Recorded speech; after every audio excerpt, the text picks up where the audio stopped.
સુરેન્દ્રનગર જિલ્લા સ્વૈચ્છિક રક્તદાન શિબિરના સંયોજકોનું પ્રેસિડેન્ટ હોટલ ખાતે ગૌરવ સમારોહ યોજાયો। તો હાલ સમગ્ર દેશમાં રક્તની ભારે અછત સર્જાઈ રહી છે, ત્યારે વધુમાં વધુ લોકો રક્તદાન માટે આગળ આવે તે હેતુસર વિવિધ સંસ્થાઓ દ્વારા સતત પ્રયાસો હાથ ધરવામાં આવી રહ્યા છે। આ પરિસ્થિતિમાં સુરેન્દ્રનગર જિલ્લામાં સ્વૈચ્છિક રક્તદાન ક્ષેત્રે મહત્વપૂર્ણ સેવાઓ આપનાર સંયોજકોને પ્રોત્સાહન અને સન્માન આપવા માટે પ્રેસિડેન્ટ હોટલ ખાતે એક વિશેષ સન્માન સમારોહનું આયોજન કરવામાં આવ્યું હતું। કાર્યક્રમનું આયોજન સુરેન્દ્રનગર લાઇફલાઇન બ્લડ બેંક દ્વારા કરવામાં આવ્યું હતું, જેમાં જિલ્લામાં રક્તદાન શિબિરમાં સંયોજકોને મોમેન્ટો અને ભેટ ચિહ્ન આપી સન્માનિત કરવામાં આવ્યા હતા। આ પ્રસંગે ધાંગધ્રા બ્લડ ડોનેટ ગ્રુપના સંચાલક અને યુવા પત્રકાર સલીમભાઈ ગાંચીનું વિશેષ સન્માન કરવામાં આવ્યું હતું।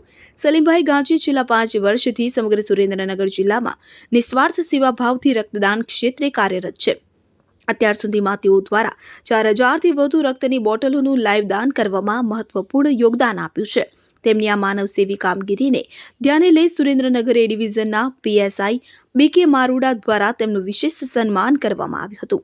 સમારોહ દરમિયાન સુરેન્દ્રનગર જિલ્લાના આરોગ્ય અધિકારી ડોક્ટર બીજી ગોહિલ, લાઇફલાઇન બ્લડ બેંકના સંચાલક વિક્રમભાઈ યાદવ, રાજેન્દ્રભાઈ વાઘેલા, આશીષભાઈ તુરખિયા, ભાવેશભાઈ કાબઠિયા સહિત મોટી સંખ્યામાં રક્તદાન ક્ષેત્રે જોડાયેલા આગેવાનો અને સંયોજકો ઉપસ્થિત રહ્યા હતા।